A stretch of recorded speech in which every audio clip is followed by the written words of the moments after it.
Oi gente, eu sou Júlia e meu grupo ficou para apresentar sobre eletrólise em solução aquosa com eletrodos ativos ou reativos. Para começar, é importante a gente entender o conceito de eletrólise.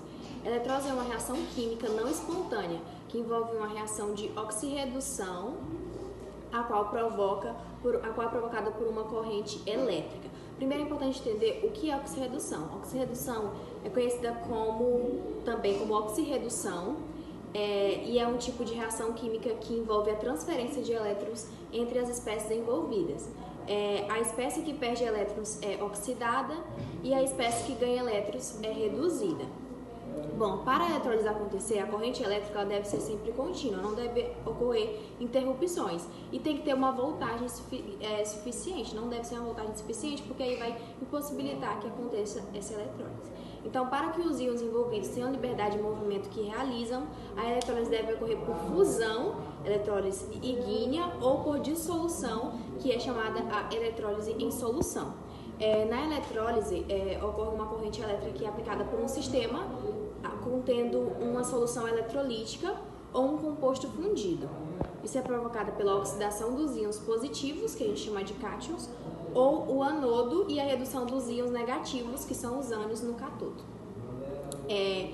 A eletrólise, também é possível ser utilizada a eletrólise ao fabricar elementos químicos específicos, como o cloro e o hidrogênio. E esses processos são importantes para a produção de diversos materiais e produtos que utilizamos no dia a dia. Então é importante ressaltar que a eletrólise é um processo que consome muita energia, então é importante a gente ter sempre uma fonte de energia contínua. Bom, meu nome é Alexandra e agora eu vou continuar com a fala da Júlia, só que agora falando sobre as aplicações da eletrólise. A eletrólise ela possui aplicações em diversas áreas da indústria e eu vou citar alguns exemplos dessas aplicações, começando pela proteção catódica. Ela controla a corrosão de uma estrutura metálica exposta a meios oxidantes, como o mar ou até mesmo o ar atmosférico. O recobrimento com outro metal ele é feito eletroliticamente. Agora sobre obtenção de gases. Síntese de gases como cloro ou hidrogênio por eletrólise aquosa. Purificação de metais. O cobre ele pode ser purificado em uma célula eletrolítica. E por último, a galvanização, que consiste na eletrodeposição de metais como cromo, níquel, cobre, zinco e entre outros, que é utilizado para a criação de uma camada protetora para uma peça.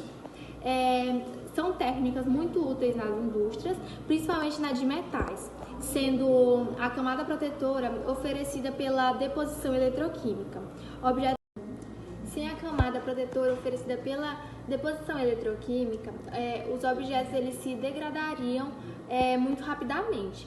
No caso de estruturas de edifícios ou pontes, isso seria extremamente perigoso para a segurança da população. Sendo assim, a eletrólise ela é essencial. Bom, meu nome é Meiva e eu vou falar sobre as leis da eletrolise. As leis da eletrolise foram desenvolvidas pelo físico-químico inglês Michael de Faraday, que nasceu em 1791 e morreu em 1867. Ambas das leis regem os aspectos quantitativos da eletrolise.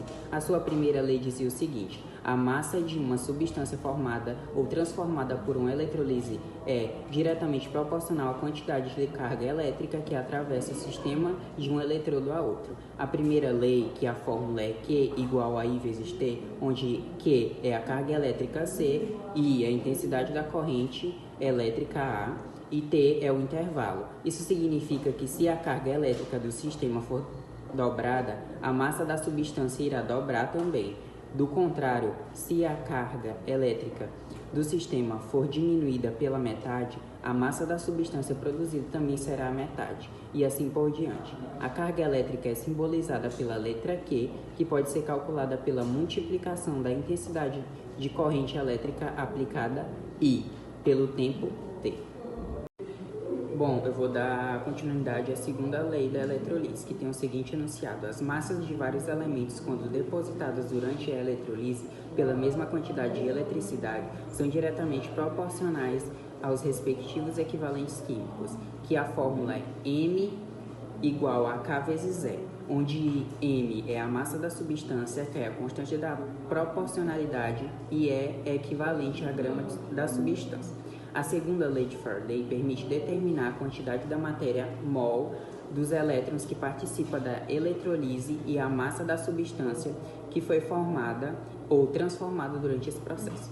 Na realidade, até a época de Faraday, as partículas subatômicas, tais como os elétrons, ainda não haviam sido descobertas, e ele também não sabia sobre a grandeza mol. Faraday também usou outros conceitos para expressar sua lei, porém estes estão em desuso atualmente e usaremos conceitos adaptados que, em síntese, são a mesma coisa. Bom, vou dar continuidade sobre a eletrolise aquosa. Na eletrolise aquosa, temos um composto iônico dissolvido em água e esse, por dissociação ou ionização, libera os seus íons na solução, possibilitando a passagem de corrente elétrica. Além dos íons liberados pelo composto iônico, devemos levar em consideração os íons provenientes da autoionização da água, que é H2O, H+, mais OH-. Por haver a necessidade da corrente elétrica para que ocorra a eletrolise, dizemos que, então, se trata de um processo não espontâneo, o qual ocorre exatamente o contrário do processo visto em uma pilha, que se, por sua vez, transforma em energia química derivada de uma reação para a produção de energia elétrica. Bem, eu sou a Maria Beatriz e irei falar sobre a eletrólise aquosa. A eletrólise aquosa é um processo que ocorre quando uma corrente elétrica é aplicada a uma solução aquosa contendo íons durante a eletrólise aquosa. Ocorre a reação de oxidação e redução de eletrodos, resultando na decomposição dos compostos iônicos presentes na solução. No anodo, que é um eletrodo positivo, ocorre a oxidação, onde os íons são convertidos em seus estados mais oxidados. Geralmente, o oxigênio é liberado no anodo quando a água está presente na solução. A reação típica no anodo é a oxidação da água, produzindo oxigênio gasoso. No cátodo, o eletrodo negativo, ocorre a redução, onde os íons são convertidos em seus estados mais reduzidos. A espécie que é reduzida depende dos íons presentes na solução. Por exemplo, se a solução estiver com íons de hidrogênio, a redução do hidrogênio gasoso ocorrerá. Além disso, se estiverem presentes outros cátions metálicos na solução, como íon de cobre ou íons de prata, eles podem ser reduzidos nos eletrodos formados por um depósito metálico de cátodo. Bom, meu nome é Jéssica e vou falar sobre a pilha e a eletrólise. A eletrólise é baseada num fenômeno inverso ao da pilha. A eletrólise no processo não é espontânea, como acontece na pilha, né? Ou seja, a eletrólise converte a energia elétrica em energia química. Já a pilha, ela gera energia elétrica a partir da energia química. A pilha e a eletrólise são o estudo da eletroquímica que compreende as pilhas e a eletrólise. A diferença entre os dois processos é a transformação de energia.